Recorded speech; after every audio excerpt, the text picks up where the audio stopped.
ونستعينه ونستغفره ونؤمن به ونتوكل عليه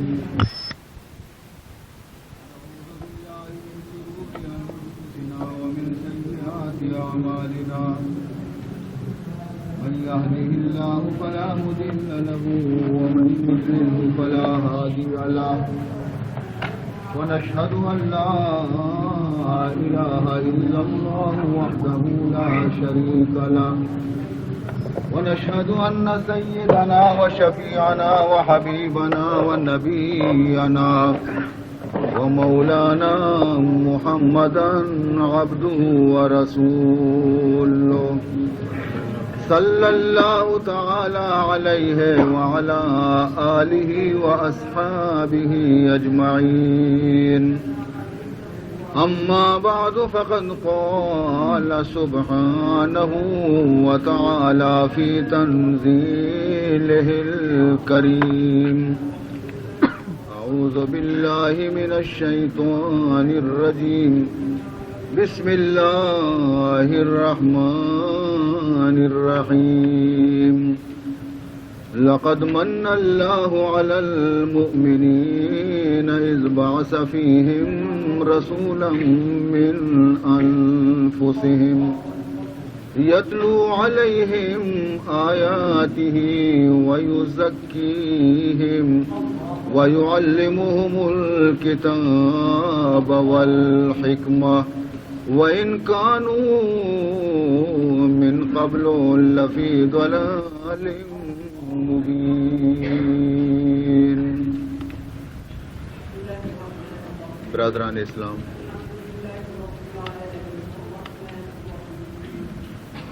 اس وقت آپ حضرات کی خدمت میں کوئی مفصل بیان پیش کرنا مقصود نہیں ہے اور نہ میری طبیعت اور صحت اس کی اجازت دیتی ہے، لیکن پھر بھی چند کلمات آپ حضرات کی خدمت میں عرض کیے دیتا ہوں. عزیز محترم، حق سبحانہ و تعالی نے اس آیت مقدسہ میں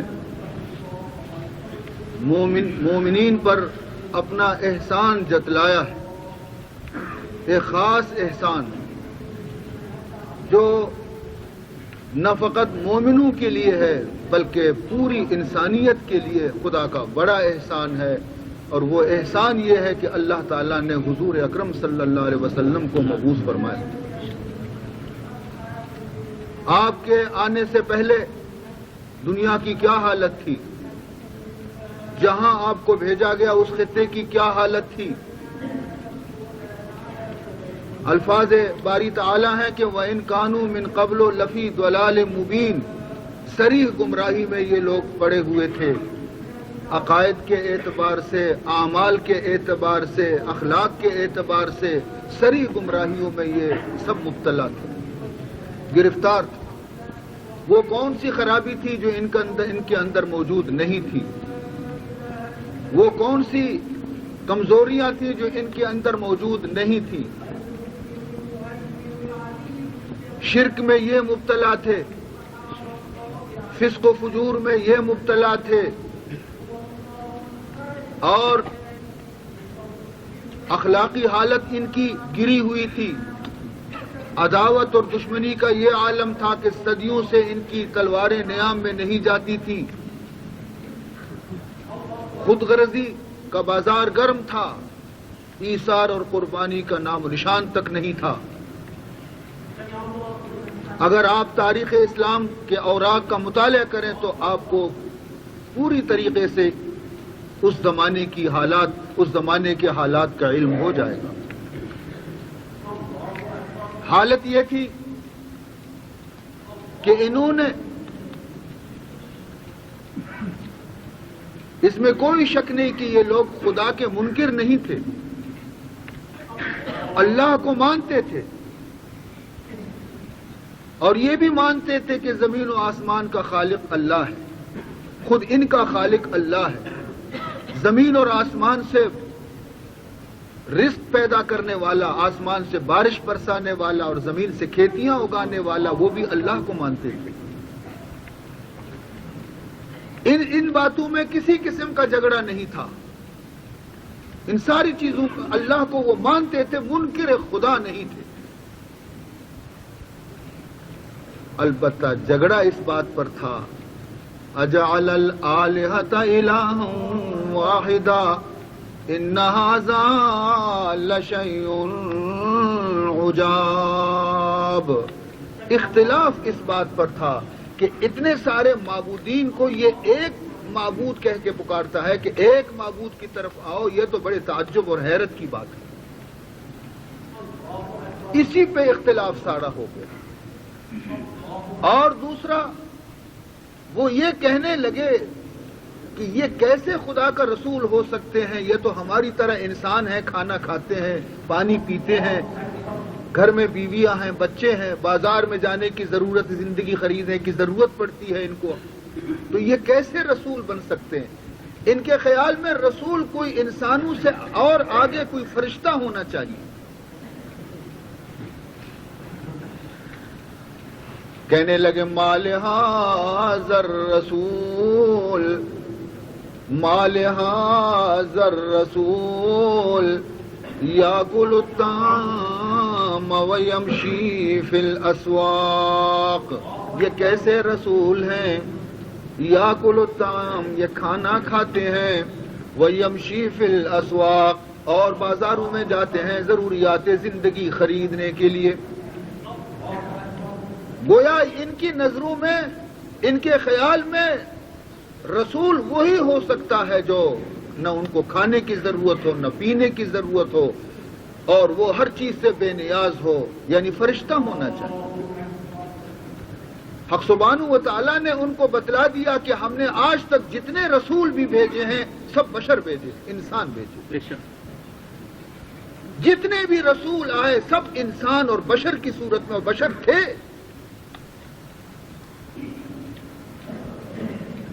اگر ہم فرشتے پہلے بھیجتے تو تم اعتراض کرتے کہ ہمارے پاس کیوں انسان کو بھیجا گیا. اور پھر دوسری بات ہے, فرماتے اگر ہم فرشتے کو بھی بھیجتے, وَلَوْ جَعَلْنَاهُ مَلَكًا لَجَعَلْنَاهُ بَشَرًا, اگر ہم فرشتے کو بھیجتے تمہاری پیغام, تمہارے گویا ہدایت کے لیے رسول بنا کر فرشتے کو بھیجتے, تو بھی فرشتہ اصلی حالت میں آ کر کے تمہیں تبلیغ نہیں کر سکتا تھا, اس کی اصلی صورت کو تم دیکھ نہ سکتے تھے اور تم مر جاتے تھے. لازماً ہم ان کو انسانی شکل دے کر کے بھیج دیتے. جب وہ انسانی شکل میں آتے پھر تم شک میں پڑ جاتے, خدا جانے انسان بھی ہے کہ نہیں, فرشتہ ہے بھی کہ نہیں, یہ تو انسان نظر آتا ہے. ہر قسم کے ہیلے حوالے یہ لوگ کرنے لگے, بہانے بنانے لگے, اور حالت کو تبدیل کرنے کے لیے تیار نہیں تھے. پرانی عادت چلی آ رہی تھی بھائی, پرانے رسومات سے ان کو محبت ہو گئی تھی, پرانے عقائد سے ان کو محبت ہو گئی تھی, ان کے چھوڑنے کے لیے کیسے تیار تھے؟ ہر نبی دنیا میں آیا اس کو بڑا جہاد کرنا پڑا لا الہ الا اللہ کی اشاعت کے لیے اور ان کو سمجھانے کے لیے, ہر نبی کو. حضرت آدم علیہ نبینا علیہ الصلوۃ والسلام سے لے کر حضور سید المرسلین صلی اللہ علیہ وسلم تک جتنے بھی انبیاء کرام دنیا میں تشریف لائے, سب نے پہلا سبق یہی پڑھایا, لا الہ الا اللہ. ایک اللہ کی بندگی کرو, ایک اللہ کی عبادت کرو. لوگوں کو بلایا, ان کی سمجھ میں بات نہیں آتی تھی. میرے محترم بزرگوں اور دوستوں, 13 برس تک جناب محمد کریم صلی اللہ علیہ وسلم نے مکہ معظمہ کے اندر صرف لا الہ الا اللہ کی دعوت دی لوگوں. آپ نے گالیاں بھی کھائیں, آپ کو پتھر بھی مارے گئے, آپ کو برا بھلا بھی کہا گیا, اور آپ کا بائیکاٹ بھی کیا گیا. شعب ابی طالب میں آپ کو محصور کیا گیا.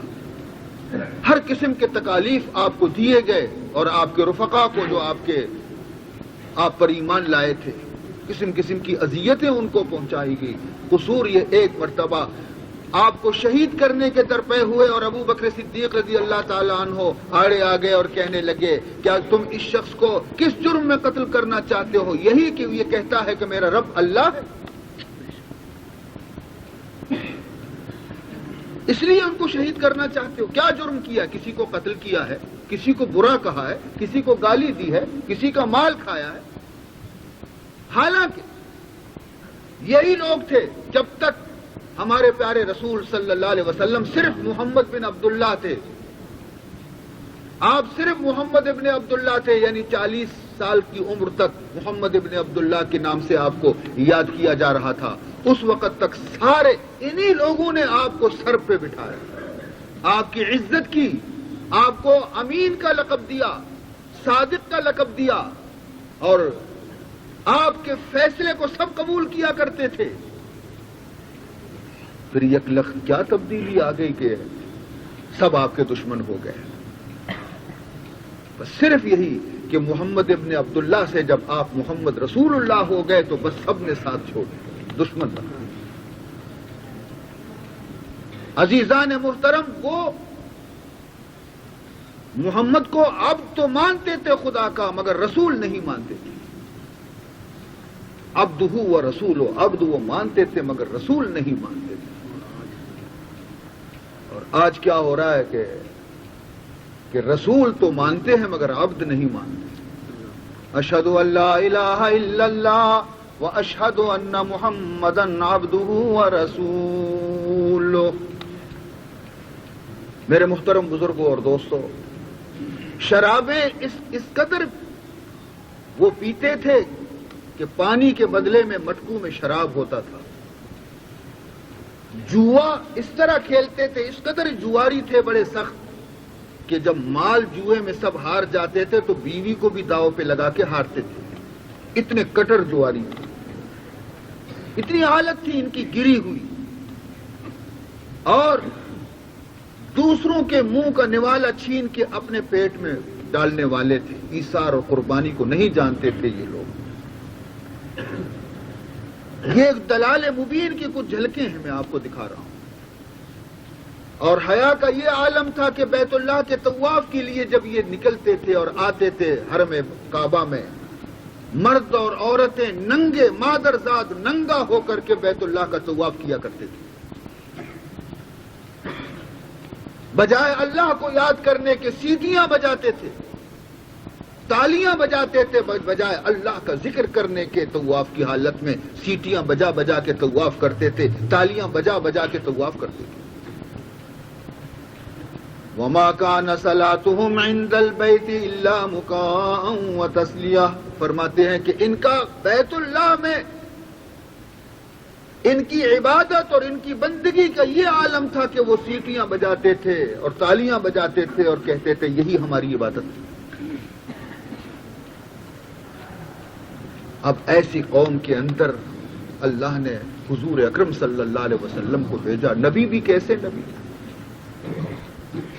جتنے نبی پہلے آئے تھے وہ کسی خاص زمانے کے لیے، کسی خاص قوم کے لیے، کسی خاص جگہ کے لیے، کسی خاص قریے کے لیے اللہ تعالیٰ نے اس کو بھیجا تھا. اس کی مدت رسالت محدود تھی، ان کا دائرہ کار محدود تھا. وہ مخصوص لوگوں کو تبلیغ کرنے کے لیے آتے تھے. فرماتے ایک ہی وقت کے اندر 2 3 4 رسول بھی آتے تھے.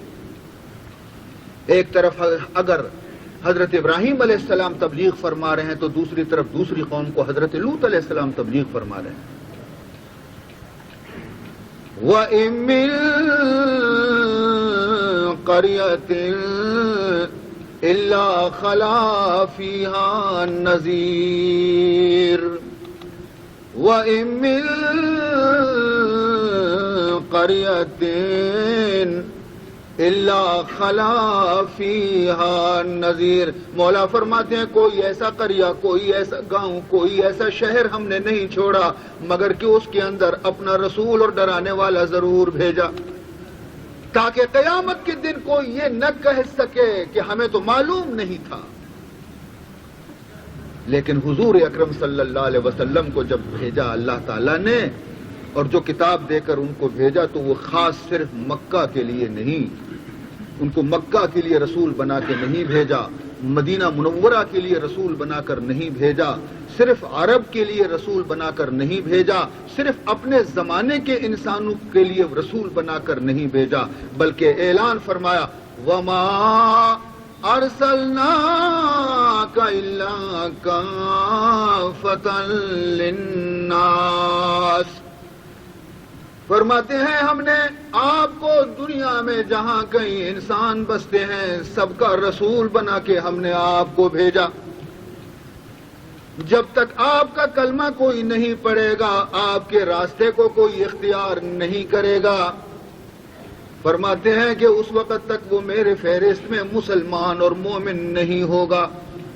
حضور کی تشریف آوری کے بعد کوئی بھی جماعت ہو، کوئی بھی فرقہ ہو، کسی نبی کا بھی ماننے والا ہو،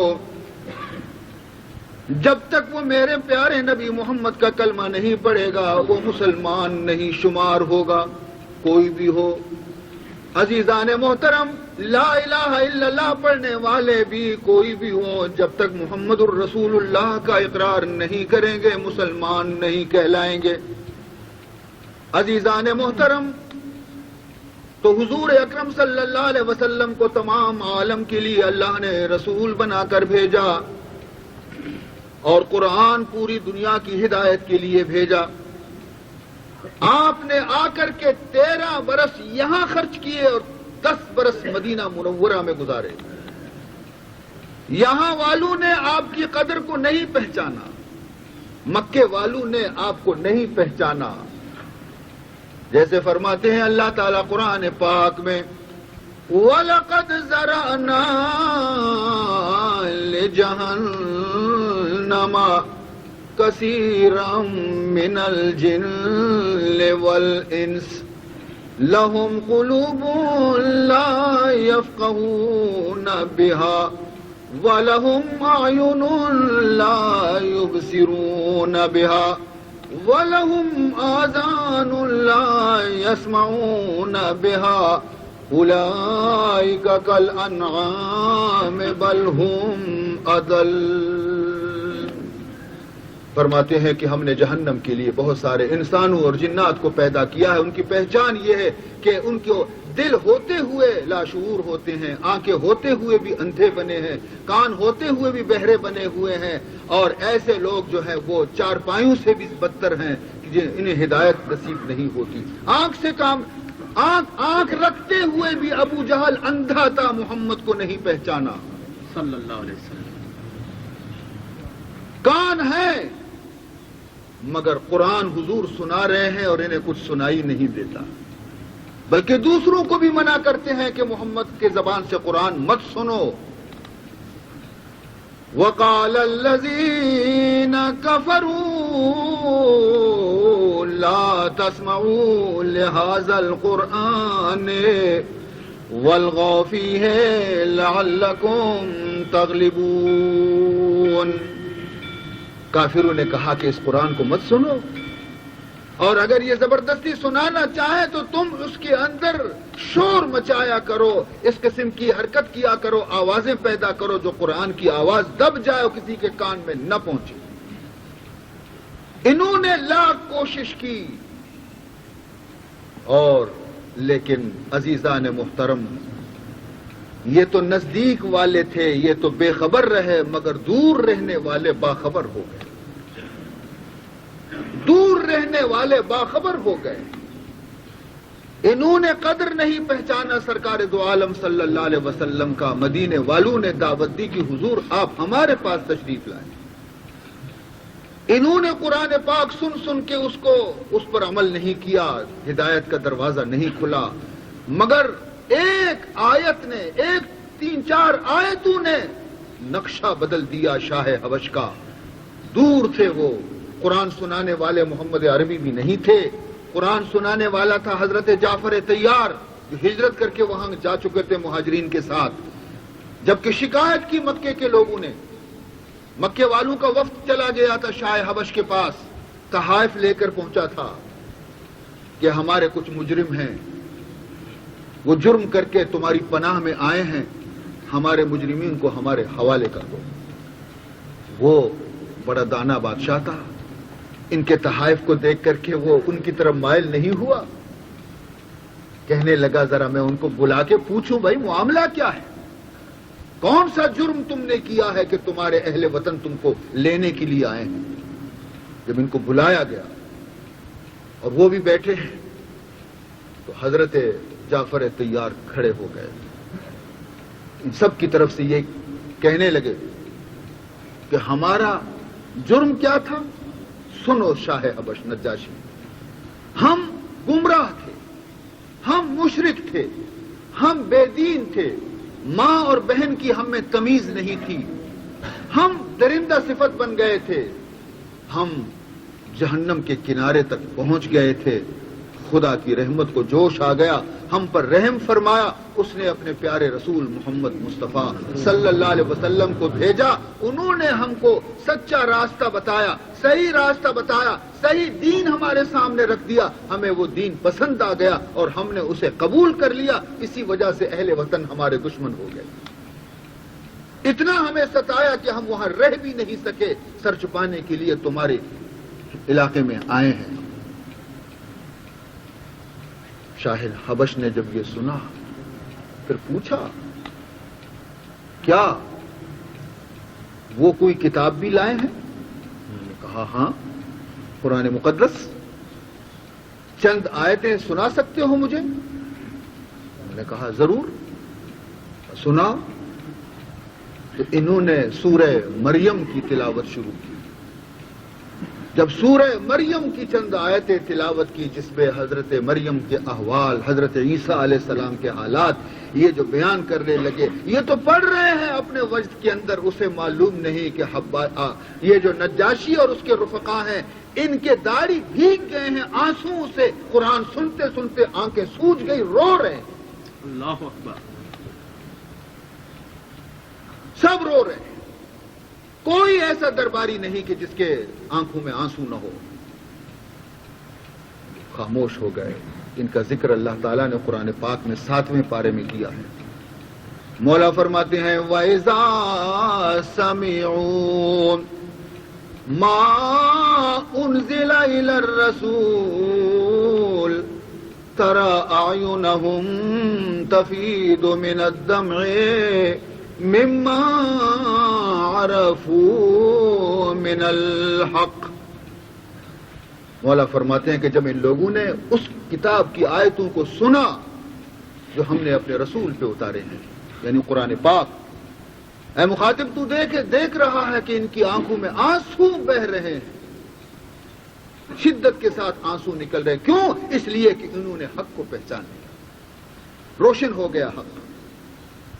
تو انہوں نے کہا کہ بھائی, وفد سے کہا کہ ہم ان کو تمہارے حوالے نہیں کر سکتے, تم یہ خود جانا چاہیں تو ہم روکیں گے نہیں, مگر تم زبردستی نہیں لے جا سکتے.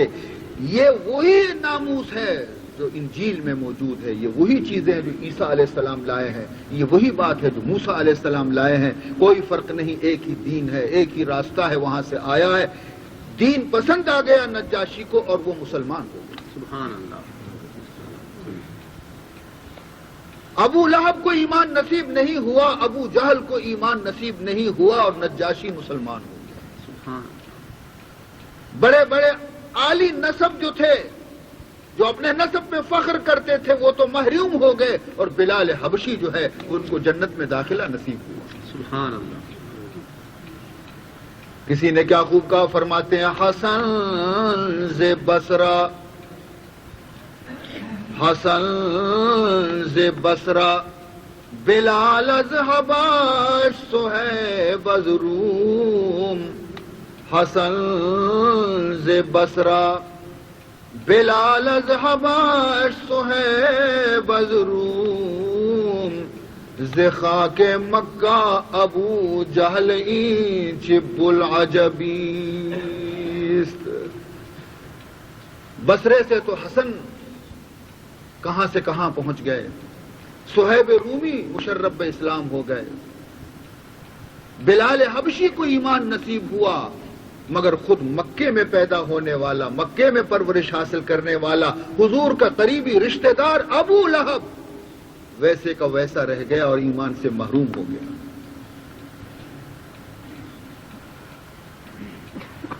حضرت ابو طالب حضور کے چچا ہیں. انہوں نے آپ کی بڑی طرفداری کی، بڑی حمایت کی آپ کی، اور دشمنوں کو آپ سے روکا.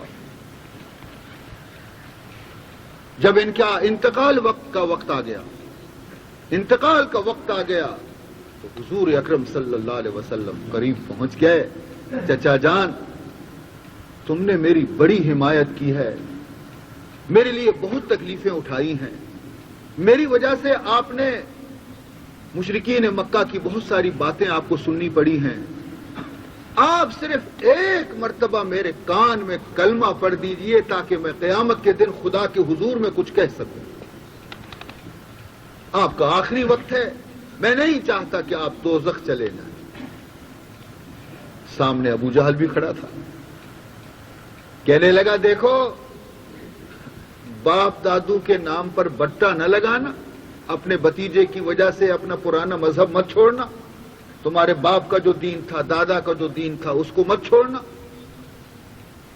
اب یہ حیران ہے کہ کیا کہیں، اس طرف توجہ دیں یا اس طرف. آخر میں کہنے لگے، بیٹا میں جانتا ہوں کہ تیرا دین سچا ہے، میں جانتا ہوں کہ تو حق پر ہے، مگر میں اس قوم کے اندر اپنے کو بدنام کرنا نہیں چاہتا. علی ملت عبد المطلب، میں عبد المطلب کے دین پر جان دیتا ہوں اور بغیر ایمان کے رخصت ہو گیا. اس کا حضور اکرم صلی اللہ علیہ وسلم کو بڑا ملال اور رنج ہوا کہ میں نے بڑی خواہش کی تھی کہ میرا چچا مسلمان ہو جائے، نہیں ہو سکا. بڑے غمزدہ رہنے لگے. خدائے بزرگ و برتر نے قرآن پاک کی یہ آیتیں نازل فرمائیں، انک لا تہدی من احببت، انک لا تہدی من احببت ولکن اللہ یہدی من یشاء. اے میرے پیارے نبی صلی اللہ علیہ وسلم، غم کی بات نہیں، فکر کی بات نہیں، تمہارے اختیار کی بات نہیں کہ جس کو آپ چاہیں مسلمان کر دیں، جس کو آپ چاہیں ایمان دے دیں، جس کو آپ چاہیں ہدایت پہ لے آئیں. یہ تیرے قبضے کی بات نہیں، تیرا کام پہنچانا تھا. تو نے میرا پیغام پہنچا دیا، بس آپ بری الذمہ ہو گئے، اور ہدایت تو میرے قبضے میں، جسے چاہوں ہدایت دوں، جسے چاہوں نہ دوں. سبحان اللہ.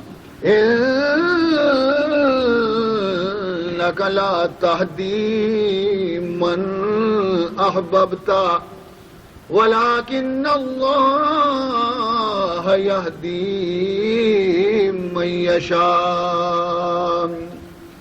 لوگ سرگردان تھے، خدا کو چھوڑ کر کے ہر دروازے پہ سر رکھنے والے تھے، اولادیں غیروں سے مانگتے تھے، درختوں کی پوجا ہوتی تھی، بتوں کی پوجا ہوتی تھی، ان کے پیچھے پڑے ہوئے تھے یہ لوگ.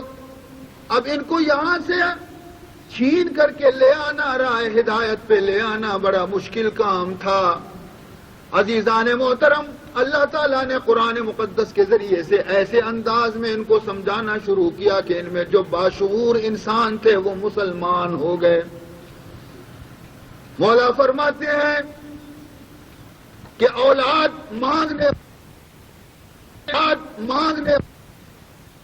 اللہم مالک الملک تؤتی الملک من تشاء وتنزع الملک ممن تشاء وتعز من تشاء وتذل من تشاء بیدک الخیر انک علی کل شیء قدیر. عزت دینے والا بھی وہی ہے، ذلیل کرنے والا بھی وہی ہے، بلند کرنے والا بھی وہی ہے، پست کرنے والا بھی وہی ہے. سب اسی کے اختیار میں ہے، اسی کے دروازے سے سب کچھ ملے گا. یہی تعلیم کی جناب محمد مصطفیٰ صلی اللہ علیہ وسلم کی. فرماتے ہیں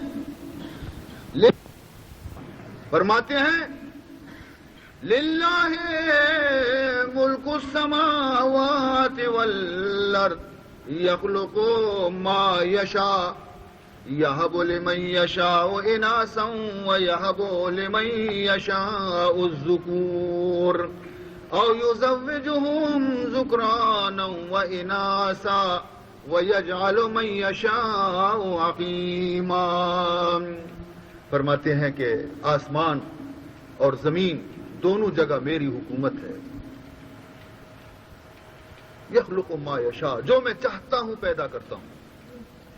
یہب لمن یشاء اناثا، جس کے لیے چاہتا ہوں انہیں بیٹیاں ہی بیٹیاں دیتا ہوں. وَيَهَبُ لِمَن يَشَاءُ الذُّكُورَ، اور جس کے لیے چاہتا ہوں انہیں بیٹے ہی بیٹے دیتا ہوں. او یزوجہم ذکرانا واناثا، اور جس کے لیے چاہتا ہوں انہیں بیٹے اور بیٹیاں دونوں دیتا ہوں. وَيَجْعَلُ مَن يَشَاءُ عَقِيمًا، اور جس کے لیے چاہتا ہوں پوری زندگی اس کو رانڈ بنا دیتا ہوں، بے اولاد کر دیتا ہوں. یہ سب میرے کام ہے فرماتے ہیں، میں ہی اور کوئی نہیں. اتنے کھلے الفاظ کے اندر اللہ تعالیٰ قرآن پاک میں فرماتے ہیں. اس کے بعد جب یہ بدل گئے، جب کچھ لوگ مسلمان ہو گئے، تو حضور اکرم صلی اللہ علیہ وسلم نے کیا کیا؟ جو آیت میں نے پڑھی ہے اس میں مولا فرماتے ہیں لقد من اللہ علی المؤمنین، بے شک اللہ تعالیٰ نے مومن بندوں پر بڑا کرم کیا، بڑا احسان کیا کہ ان کو ان سے ہٹا کر کے ایمان نصیب کیا اور ان کو کہاں سے کہاں تک پہنچا دیا. اذ بعث فیہم رسولا من انفسہم، کہ ہم نے ان کے اندر انہی میں سے ایک کو رسول بنا کر بھیجا. سب جانتے ہیں عبداللہ کے لال ہیں، آمنہ کے بیٹے ہیں، عبد المطلب کے پوتے ہیں. یہیں پیدا ہوئے، سب کے سامنے بڑے ہوئے، بچپن یہیں پہ گزرا، لڑکپن گزرا، جوانی گزری، اور یہ پورا نقشہ سب کے سامنے. سب نے دیکھا کہ محمد کی زندگی کیسی تھی. بھائی جسے خدا منتخب کرے، ہم اور آپ جا کے بازار میں کوئی چیز انتخاب کر کے آتے تو کہتے ہیں دیکھو بھائی میرا انتخاب کبھی غلط ہو سکتا ہے، دیکھو کیسی چیز لایا ہوں. اب انسانوں کے اندر خدا جس کو منتخب کرے وہ کیسا ہوگا؟ وہ کیا؟ اسی لیے ہم کہتے ہیں کہ نبی جتنے ہیں انبیاء کرام سب معصوم ہوتے، سب معصوم. تو عزیزان محترم تو فرماتے ہیں حضور نے آ کر کے پہلا کام یہ کیا کہ یتلو علیہم آیاتہ، خدا کی آیتوں کو تلاوت کر کے سناتے تھے. ہر گلی کوچے میں قرآن سناتے تھے. سبحان اللہ. ہر گلی کوچے میں جا کے قرآن سناتے تھے. وہ اپنے کانوں میں انگلیاں دیتے تھے کہ نہ سنائی دے ہمیں. وہ جب سوئے ہوتے تھے تو بستر اپنے اوپر ڈال دیتے تھے کہ ہم نہ سن سکیں. تکبر کرتے تھے قرآن پاک سننے کے لیے، مگر رسول اللہ تھکتے نہیں تھے، رات اور دن قرآن سناتے تھے. مکے والے نے سننے کے لیے تیار نہیں ہوئے تو بازار جب لگتا تھا باہر کے لوگ آتے تھے تو وہاں جا کر کے قرآن سناتے تھے. اور یہ پیچھے آ کر کے ابو جہل کہتا تھا بھائی اس کی بات مت سنو، یہ معاذ اللہ مجنون ہے، استغفر اللہ، یہ دیوانہ ہے، اس کی بات مت سنو. وہ رکاوٹ ڈالنے کے لیے یہ کوشش کرتا تھا، مگر اسے معلوم نہیں کہ جس کو خدا اپنا بنانا چاہے تو وہ اس کو کوئی خدا راہ ہدایت سے روک نہیں سکتا. تو پہلے تو آپ نے قرآن پاک سنانا شروع کیا اور جو آ گئے سبحان اللہ پھر وہ آ گئے. آپ کو ایک واقعہ سناؤں ذرا کہ مدینہ منورہ سے باہر ایک گاؤں میں ایک چچا اور ایک بھتیجا رہتا تھا. بھتیجا یتیم تھا. جب یہ چھوٹا تھا ان کے والد کا انتقال ہو چکا تھا، والدہ زندہ تھی. چچا نے اپنی بکریاں دی تھی چرانے کے لیے. چنانچہ یہ پیغام لا الہ الا اللہ محمد الرسول اللہ گونجتے گونجتے پھیلتے پھیلتے کسی دن اس کے کان میں پہنچ گیا. اس نوجوان نے اس کلمے کو سنا، ہزار جان سے عاشق رسول ہو گیا. جی چاہتا تھا کہ اڑ کر کے مدینہ پہنچوں اور اس کلمے کو پڑھ لوں، میں مسلمان ہو جاؤں. مگر انتظار کرنے لگا کہ شاید یہ کلمہ میرا چچا کے کان تک پہنچ جائے اور وہ بھی تیار ہو جائے تو ہم دونوں چچا اور بھتیجے جا کر کے وہاں مشرف اسلام ہو جائیں۔ کافی انتظار کیا مگر وہ چچا ٹس سے مس نہیں ہوتا، تو آ کر کے مجبور ہو کر ایک دن چچا سے کہا، چچا جان میں نے آپ کا کافی انتظار کیا مگر آپ تو اٹھتے نہیں، زندگی کا کوئی بھروسہ نہیں، شاید میں مر جاؤں، اس لیے مجھے اجازت دو کہ میں اکیلا چلا جاؤں مدینہ منورہ میں اور کلمہ اسلام پڑھ کر کے مسلمان ہو جاؤں۔ چچا بگڑ گیا، کیا تمہیں بھی یہ مرض لگ گیا؟ تمہارے خیالات بھی خراب ہو گئے؟ اب جناب وہ دھمکی دینے لگا کہ شاید اس دھمکی سے وہ مرعوب ہو جائے اور اپنے خیال کو بدل دے۔ کہنے لگا دیکھو یہ بکری تمہارے باپ جب مر گیا تھا تو اس کے پاس کوئی جائیداد نہیں تھی، تم یتیم تھے، میں نے تمہیں پالا پوسا بڑا کیا جوان بنایا، اور یہ جو کچھ تمہارے پاس ہے سب میرا ہے، یہ بکریاں بھی میری ہیں، یہ مکان بھی میرا ہے، یہ کپڑے جو تم پہنے ہوئے ہو سب میرا ہے۔ کہا ٹھیک ہے، میں نے کب انکار کیا؟ کہا اگر تم یہ ارادہ نہیں بدلو گے اپنا مدینہ جانے کا تو پھر یہ ساری بکریاں میرے حوالے کر دو۔ اس نے کہا ابھی لاتا ہوں، ساری بکریاں لا کر کے اس کے واڑ میں بند کر دیے، کہا اب اجازت ہے چلا جاؤں؟ یہ حیران ہو گیا کہ اس کو تو دنیا کی کوئی محبت ہی نہیں، بھائی عشق اور محبت جب آ جاتا ہے تو پھر دنیا کی کوئی قیمت نہیں ہوتی۔ صحابہ نے عشق رسول میں اپنا سب کچھ قربان کر دیا، سبحان اللہ، اتنی محبت تھی حضرات صحابہ کرام کو۔ جب حضور نے فرمایا جہاد کے لیے مال کی ضرورت ہے، پیش کرو غزوہ تبوک کے موقع پر سب نے لا کر کے اپنی بساط اور طاقت کے مطابق جمع کیا۔ ہمیشہ ایسے میدان میں دو صحابی ایسے ہوتے تھے جن میں مسابقت ہوتی تھی کہ ایک دوسرے سے بڑھنے کے لیے کوشش کرتے تھے، ہمیشہ وہ دونوں تھے ابو بکر صدیق رضی اللہ تعالیٰ عنہ، پیچھے رہتے تھے۔ یہ اب دیکھ رہے ہیں کہ اس موقع پر دیکھیں کون آگے بڑھتا ہے۔ فاروق اعظم آ گئے رضی اللہ تعالیٰ عنہ، تشریف لائے، جو کچھ ہاتھ میں تھا وہ لا کر کے رکھ دیا۔ آپ نے پوچھا، آپ بھی جانتے تھے، حضور بھی جانتے تھے کہ ان میں مسابقت ہے، وَسَابِقُوا إِلَى الْخَيْرَاتِ فَاسْتَبِقُوا الْخَيْرَاتِ، نیک کاموں میں ایک دوسرے سے بڑھنے کی کوشش کرو۔ تو آپ نے پوچھو عمر کیا لائے ہو اللہ اور اس کے رسول کے لیے؟ کہا یا رسول اللہ صلی اللہ علیہ وسلم، گھر میں جا کر کے میں نے اپنے سارے مال کا حساب لگا لیا، جو کچھ وہاں موجود تھا آدھا کیا، آدھا گھر کے خرچے کے لیے رکھ دیا، آدھا خدا اور رسول کے لیے لایا۔ بہت بڑا ہے بھائی، بہت بڑی قربانی ہے۔ آدھے مال کا دینا کوئی معمولی کام نہیں۔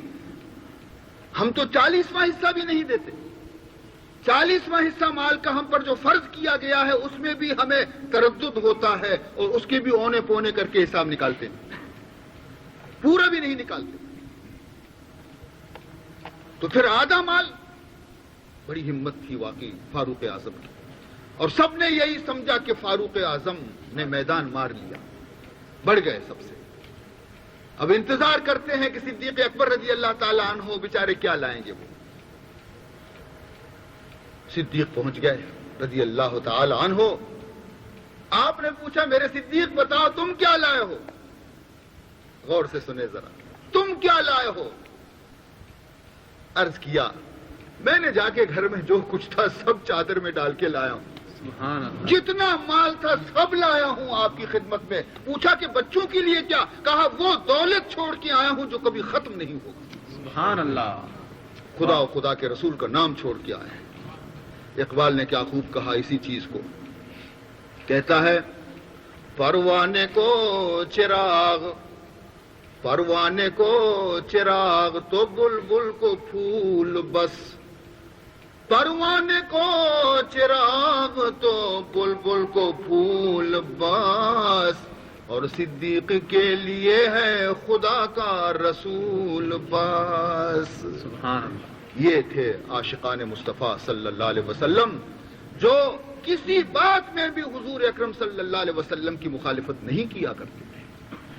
یہاں آپ کے دہن مبارک سے ایک حکم نکلا اور وہاں انہوں نے تعمیل کیا۔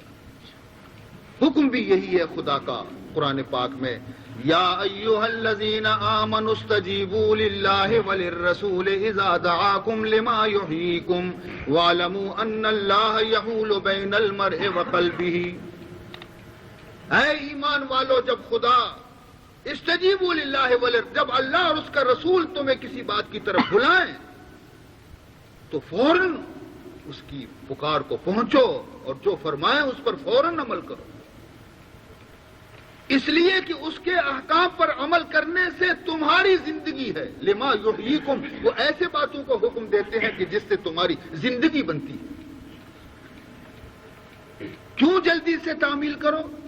وَاعْلَمُوا أَنَّ اللَّهَ يَحُولُ بَيْنَ الْمَرْءِ وَقَلْبِهِ، کیونکہ اس انسان کے اور اس کے دل کے درمیان خدا حائل ہے. قلب کے معنی وہ چیز جو الٹ پلٹ ہونے والا ہے. کبھی کیا خیال، کبھی کیا خیال، کبھی کیا خیال. فوراً ہی حضور نے کوئی حکم دیا کرنے کے لیے جی چاہتا ہے فوراً کر لو. خدا جانے کل پھر تمہارا ارادہ بدل جائے اور تم نہ کر سکو اس کو، رک جاؤ. تو یہ تھے عاشقان مصطفیٰ صلی اللہ علیہ وسلم. بھائی وہ کبھی عاشق نہیں ہو سکتا جو حضور کی سنت پر عمل نہ کرے. عاشق وہی ہے جو حضور کی ایک ایک سنت پر عمل کرتا ہے.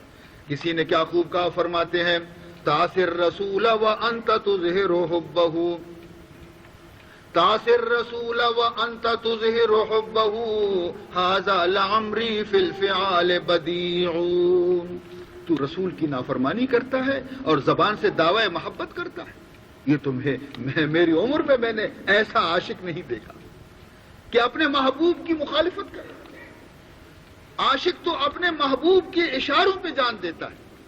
لو کان حبک صادقا لاطعتہ، لو کان حبک صادقا لاطعتہ، ان المحب لمن یحب مطیع. اگر تو اپنی دعوی محبت میں سچا ہوتا تو حضور کی اطاعت کرتا، اس لیے کہ محب اپنے محبوب کا ہمیشہ مطیع ہوتا ہے، نافرمان نہیں. سبحان اللہ. مطیع ہوتا ہے، نافرمان نہیں ہوتا. حضور خطبہ پڑھانے کے لیے ممبر پر کھڑے ہیں اور ایک شخص درمیان میں بیچ مسجد کے کھڑا ہے. آپ نے ان سے فرمایا بیٹھ جاؤ، اور ایک صحابی گھر سے نکلے آ رہے تھے، جہاں جوتیاں نکالتے ہیں وہاں پہنچ گئے تھے. جب سنا کہ حضور نے فرمایا بیٹھ جاؤ تو وہ وہی جوتیوں پر باہر بیٹھ گئے. حضور کی نظر پڑ گئی، فرمایا نہیں، میں نے آپ سے نہیں کہا، میں نے ان سے کہا ہے. آپ کیوں وہاں بیٹھ گئے؟ کہا یہ میرے لیے حضور ناممکن ہے، میں زبان سے سنوں آپ فرمائیں بیٹھے اور میں کھڑا رہوں. میں جہاں بھی ہوں، جیسا بھی ہوں، تعمیل حکم میرے اوپر لازم ہے. یہ تھے حضرات. میدان احد میں جب حضور کی شہادت کی خبر پہنچی، جھوٹی خبر پہنچی، مدینہ منورہ میں کوہرام مچ گیا، کوہرام برپا ہو گیا. عزیزان محترم، کچھ عورتیں باہر نکلی کہ ہمیں صبر نہیں آتا کہ ہم یہاں رہیں جب تک کہ کوئی قاصد آ جائے، ہم جا کر کے خود وہاں حالات کو دیکھیں گے، معلوم کر لیں گے. یہ بیویاں باہر نکلی. ان میں ایک بیوی ایسی تھی جن کا شوہر، جن کے بھائی اور جن کے والد، تین ہی تو اس گھر کے مرد آدمی تھے جو جہاد میں گئے تھے، اور یہ تینوں شہید ہو چکے تھے. ان کو کوئی علم نہیں. یہ جا رہے ہیں حضور اکرم صلی اللہ علیہ وسلم کے حال کو معلوم کرنے کے لیے جا رہی ہیں. ایک دستہ مجاہدین کا واپس آ رہا تھا. یہ بڑھ کے آگے کہنے لگی ماذا فعل بحبیبی محمد صلی اللہ علیہ وسلم. خدا را جلدی سے مجاہدین اسلام مجھے جواب دے دیں کہ میرے پیارے محبوب محمد کیسے ہیں. کئی قسم کی خبریں ہم سن رہے ہیں، پریشان ہیں، ذرا جلدی بتلا دیں. اس نے اس خاتون کو پہچان لیا، مشہور خاتون تھی. وہ کہنے لگے افسوس ہے نیک بی بی، تمہارے والد بزرگوار شہید ہو گئے، تمہارے والد بزرگوار اس جنگ میں شہید ہو گئے. انہوں نے کا مجاہدین پوچھا تھا، تم نے کیا جواب دیا؟ میں تو اپنے محبوب کی خبر پوچھتی ہوں. سبحان اللہ. والد محبوب ہے مگر محمد سے نیچے ہے. سبحان اللہ. انہوں نے کہا کہ الحمدللہ خیریت سے ہیں, تشریف لا رہے. کہنے لگی خدا کی قسم جب تک اپنی آنکھوں سے نہیں دیکھوں گی اس وقت تک اس دل بے قرار کو قرار نہیں آئے گا. سبحان اللہ. یہ ہے خاتون. آگے بڑھتی ہیں. ایک اور دستہ سواروں کا مجاہدین کا نظر آیا. پوچھتی ہیں ماذا فعل بحبیبی محمد, خدا را جلدی بتاؤ, میں تمہارے اندر بھی محمد کو نہیں دیکھتی, جلدی بتاؤ میرے محبوب کیسے ہیں.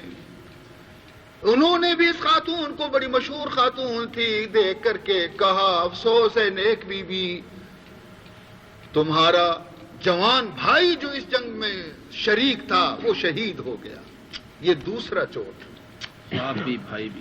دوسرا چوٹ. باپ ختم ہوا, اب کہتے ہیں تمہارا بھائی بھی ختم ہوا. مگر اس نے کہا کہ میں نے بھائی کے بارے میں تو نہیں پوچھا, میں تو اپنے محبوب کی خبر پوچھنے آئی ہوں, ذرا اس کی خبر مجھے بتاؤ. جواب دیا کہ الحمدللہ وہ بخیر ہیں, تشریف لا رہے ہیں. کہا جب تک آنکھوں سے نہ دیکھوں مجھے سکون نہ آئے. آگے بڑھتی ہیں. ایک دستہ سوار کا اور نظر آیا, کچھ مجاہدین کا جو آ رہا تھا واپس. دیکھا کہ میرے پیارے ان میں بھی موجود نہیں, میرے محمد ان میں بھی موجود نہیں. کہنے لگی بتاؤ ذرا ماذا فعل بحبیبی محمد, میرے محبوب کی کیا خبر ہے. انہوں نے اس خاتون کو پہچان کر کے کہا کہ بیگم, اے خاتون, نیک خاتون, ہمیں افسوس ہے کہ اس جنگ میں تمہارے گھر کا چراغ گل ہو گیا, تمہارے شوہر کا بھی کو شہید کیا گیا. 3 ہی تو تھے خاندان کے, تینوں ختم. اس زمانے کے ہوتا کوئی عورت تو پھر طوفان مچا گیا. ایک آدمی گھر کا خاندان میں کوئی بھی مر جائے تو 1 برس تک سوگ نہیں ختم ہوتا. 3 چوٹ لگی اس نازک دل پر ان کی. مگر وہ عورت کہنے لگی کہ میں نے اپنے شوہر کے بارے میں بھی نہیں پوچھا, میں تو اپنے پیارے محمد کی خبر پوچھنے کے لیے آئی ہوں. انہوں نے کہا الحمدللہ ہمارے بعد تشریف لا رہے ہیں. بالکل قریب آ گئے ہیں. کہا نہیں جب تک نہ دیکھوں سکون نہ ملے. آگے بڑھتی ہیں. غبار چھٹتا ہے, دستہ سوار کا ظاہر ہوتا ہے اور چہرے انور چاندنی رات کی طرح چمک رہا ہے. تشریف لا رہے ہیں. یہ فرتے مسرت سے آنکھوں میں آنسو برتی ہے, دوڑتی ہوئی چلی جاتی ہے اور رکاب مصطفیٰ کو چھو کے کہتی ہے بڑھ کر اس نے شہ رخ انور کو جو دیکھا تو کہا, بڑھ کر اس نے رخ انور کو جو دیکھا تو کہا اے شہیدی تیرے ہوتے ہوئے کیا چیز ہے ہم. بڑھ کر اس نے رخ انور کو جو دیکھا تو کہا تو سلامت ہے تو سب ہیچ ہے یہ رنج و علم. سبحان اللہ. تو سلامت ہے تو سب ہیچ ہے یہ رنج و علم. میں بھی اور باپ بھی, شوہر بھی, برادر بھی فدا. میں بھی اور باپ بھی, شوہر بھی, برادر بھی فدا. اے شہیدی تیرے ہوتے ہوئے کیا چیز ہے ہم. یہی کیوں ان کو پیغام محمدی ملا تھا کہ لا یؤمن احدکم حتی اکون احب الیہ من والدہ وولدہ والناس اجمعین. حضور فرماتے ہیں تم میں سے کوئی اس وقت تک کامل مومن نہیں ہو سکتا جب تک کہ اس کے دل کے اندر میری محبت اپنے ذات سے, اپنے والدین سے, اپنی اولاد سے, پوری دنیا کے لوگوں سے, جب تک میں اسے محبوب نہیں ہوں گا اس کا ایمان کامل نہیں ہو سکتا. ان حضرات کے اندر یہ تھا, اور جن میں محبت ہوتی ہے وہ کبھی نافرمان نہیں ہوتا. وہ ایک ایک سنت پر رسول کی پابندی سے عمل کرے گا, کسی سنت کو چھوٹنے نہیں دے گا. پوری زندگی صحابہ کی دیکھو, نقشہ بدل گیا. صحابہ کا نقشہ بدل گیا. کل تک بکریاں چرانے والے لوگ کل تک اپنی بیٹیوں کو گویا کہ وہ بیٹیوں کو بھی اپنے وہ لوگ عزت اور احترام سے نہیں دیکھتے تھے, بیٹیوں کو زندہ درگور کیا کرتے تھے. بیٹیاں پیدا ہوتی تھی کہ کیوں بیٹی دیا اللہ تعالیٰ نے ہمیں, ہم تو شرم سے ڈوب گئے. ان کو جا کر کے اس بچیوں کو جو تڑپ رہی تھی, انہوں نے سمجھا کہ باپ ہمیں پیار کرے گا, انہوں نے جا کر کے گڑھا کھود کر کے گڑھے میں ڈال کر کے اس کو دفن کر دیا, زندہ دفن کیا. وَإِذَا الْمَوْءُودَةُ سُئِلَتْ, مولا فرماتے ہیں قیامت کے دن ان ساری زندہ درگور بچوں کے متعلق ہم ان کے والے باپ سے پوچھیں گے, ان کے رشتہ داروں سے پوچھیں گے کہ کس جرم میں تم نے ان کو قتل کیا. احسان ہے قرآن کا اور اسلام کا اور محمد عربی صلی اللہ علیہ وسلم کا, جس نے آ کر کے عورت کے مقام کو صحیح معنی میں انسان سے کو آشنا کر دیا کہ عورت کا مقام کیا ہے, پورا درجہ اس کا بیان کیا, ورنہ عورتوں کی کوئی عزت ہی نہیں تھی. تو عزیزان محترم, تو جب تک کہ اپنا ذات سے, اپنے باپ سے, اپنی ماں سے, کل کائنات سے جب تک حضور محبوب نہیں ہوں گے, ایمان کامل نہیں ہوگا. محبت ہوگی تو ہر چیز کا کرنا آسان ہوگا, محبت نہیں ہوگی تو ہمیں ہر چیز مشکل نظر آئے گا. محبت ہر چیز کو آسان بنا دیتی ہے, تلخ چیز کو شیرین بنا دیتی ہے, مشکل کام کو محبت آسان بنا دیتی ہے, حتیٰ کہ جان بھی ہنستے ہوئے ان لوگوں نے قربان کیا.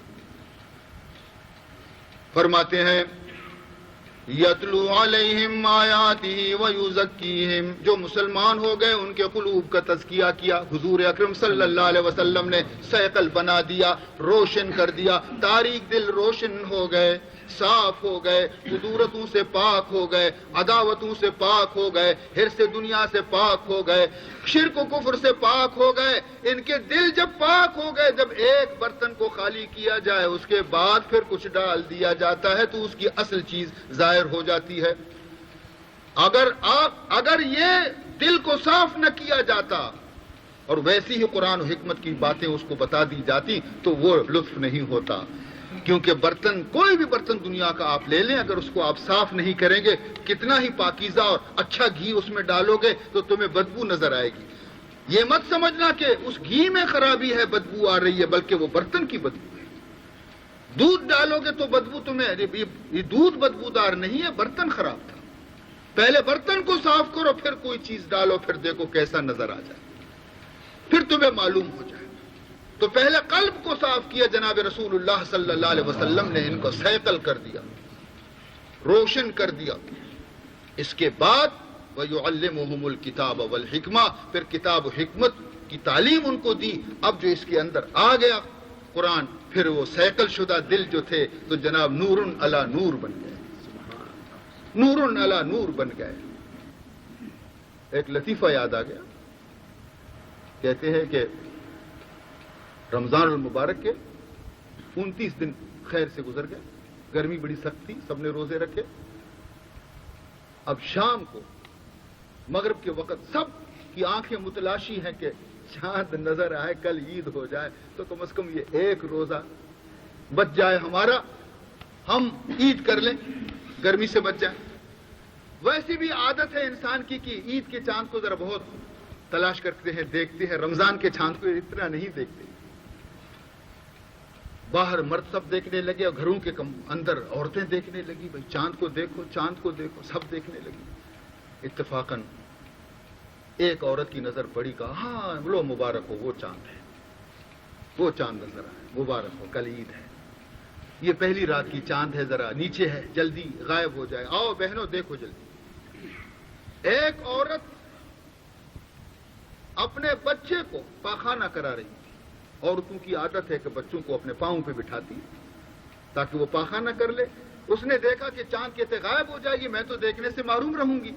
جلدی سے اس بچے کو آدھا ادھر ادھر کر کے صاف کیا, آدھا چھوڑ دیا. آ کر کے کہنے لگی کہاں ہے بہن, چاند کہاں ہے, مجھے بھی تو دکھاؤ. کہا وہ دیکھو وہ درخت ہے, وہ کھجور کی شاخ ہے, اس کے دائیں طرف.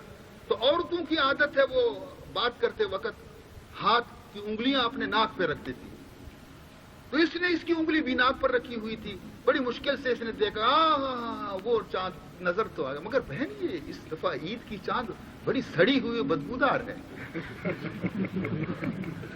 یہ سڑی ہوئی ہے, بہت بدبو ہے, اتنی بدبو میرا تو دماغ پھٹ رہا ہے.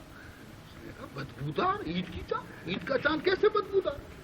کہا میرا تو دماغ. اس نے جو توجہ کر کے دیکھا تو بچے کو پورا صاف نہیں کیا تھا, اس کی انگلی پر وہ پاخانہ لگا ہوا تھا, وہ انگلی اس کی ناک پر تھا تو اس کی بدبو سے اسے کہا چاند بدبودار ہے. خامی ہمارے اندر ہے, ہم اسلام میں خامیاں نکالتے ہیں. قصور ہمارے اندر ہے, ہم قرآن میں گویا کہ خامیاں نکالتے ہیں. عزیزان محترم, تو جب تک قلب کی صفائی نہیں ہوگی تو وہ پاک چیز جو ہے اس کی حقیقت سے تم ناآشنا ہو جاؤ گے. اس لیے کسی نے کیا خوب کہا, بس یہ ایک شعر سنیے گا, بس ختم کر دیتا ہوں. فرماتے ہیں حضور اکرم صلی اللہ علیہ وسلم کی شان میں خطاب کر کے فرماتے ہیں کہ اے میرے پیارے نبی صلی اللہ علیہ وسلم, تو نے ایک مختصر سی مدت میں وہ کام کیا جو ہزارہ برس گزرنے پر بھی کسی نبی نے نہیں کیا. 950 برس حضرت نوح علیہ السلام نے تبلیغ کیا, کچھ نہیں. دوسرے انبیاء کرام نے بڑی تبلیغیں کی, مگر آپ نے صرف 23 سال کی مدت میں کایا پلٹ دیا. فرماتے ہیں درفشانی نے تیرے قطروں کو دریا کر دیا, درفشانی نے تیرے قطروں کو دریا کر دیا, دل کو روشن کر دیا, آنکھوں کو بینا کر دیا. آپ جو واز فرماتے تھے, آپ جو قرآن سناتے تھے, آپ جو نصیحت فرماتے تھے, آپ کی نصیحت اور آپ کی تبلیغ نے یہ جو قطرے تھے ان کو سمندر بنا دیا. جن کے دل تاریک تھے ان کے دلوں کو آپ نے منور کر دیا, اور جن کی آنکھوں کو کچھ دکھائی نہیں دیتا تھا ان کی آنکھیں بینا ہو گئی. خود نہ تھے جو راہ پر اوروں کے ہادی بن گئے, خود نہ تھے جو راہ پر اوروں کے ہادی بن گئے, کیا نظر تھی جس نے مردوں کو مسیحا کر دیا. وہ قوم جو خود دلال مبین میں تھی ان میں ایسا انقلاب لے آیا کہ فقط وہ خود ہدایت یافتہ نہیں ہو گئے بلکہ جہاں جہاں ان کے قدم پہنچ گئے مردہ دلوں کو زندگی عطا کی اور وہاں ہدایت کے پھول برسائے. سبحان اللہ. یہ 23 سالہ زندگی کے اندر 1,24,000 صحابہ کرام کا مجمع لوگوں کے سامنے رکھ دیا اور کہا دیکھو دیکھو ان کو, اصحابی کا نجوم, یہ ستارے ہیں میرے, یہ میرے ستارے ہیں. بِأَيُّهُمُ اقْتَدَيْتُمْ اهْتَدَيْتُمْ, ان میں سے کسی ایک کی بھی تم پیروی کرو گے تم کبھی گمراہ نہیں ہوگے. عزیز محترم, کہاں ہم اور کہاں سیرت مصطفیٰ بیان کرنا. زندگیاں گزری ہیں لوگوں کی مگر سیرت کا ایک پہلو بھی مکمل کسی نے نہیں کیا. تو یہی بات ہے میرے محترم بزرگوں اور دوستوں کہ جس کو اللہ کا استحضار ہوگا وہ کبھی بھی غرور اور تکبر سے دوچار نہیں ہوگا. یہ بہت بڑا مرض ہے ہم سب کے اندر. اللہ تعالیٰ سے دعا مانگے کہ اللہ تعالیٰ اس مرض کو ہمارے وجود سے نکال دے, ہمیں عزت انکساری نصیب فرمائے, ہمیں اچھے اخلاق نصیب فرمائے, اور آج تک ہم سے جو کوتاہیاں ہو چکی ہیں اللہ تعالیٰ اپنے فضل و کرم سے ہمیں معاف کر دے. الحمدللہ رب العالمین والعاقبۃ للمتقین والصلاة والسلام علی اشرف الانبیاء والمرسلین سیدنا و مولانا محمد وآلہ وصحبہ اجمعین. اللہم ارنا الحق حقا وارزقنا اتباعہ وارنا الباطل باطلا وارزقنا اجتنابہ. اللہم لا تدع لنا ذنبا الا غفرتہ ولا ہما الا فرجته ولا مرضا الا شفيته ولا دينا الا قضيته ولا حاجة من حوائج الدنيا والآخرة الا قضيتها. اللهم اغفر لنا قبل الموت وارحمنا عند الموت ولا تعذبنا بعد الموت ولا تحاسبنا يوم القيامة إنك على كل شيء قدير. ایک عزیز نے دعا کی درخواست کی ہے, وہ کہتے ہیں کہ میں بہت بیمار ہوں, آپ سب حضرات اللہ کی دعا مانگیں کہ اللہ ان کو شفا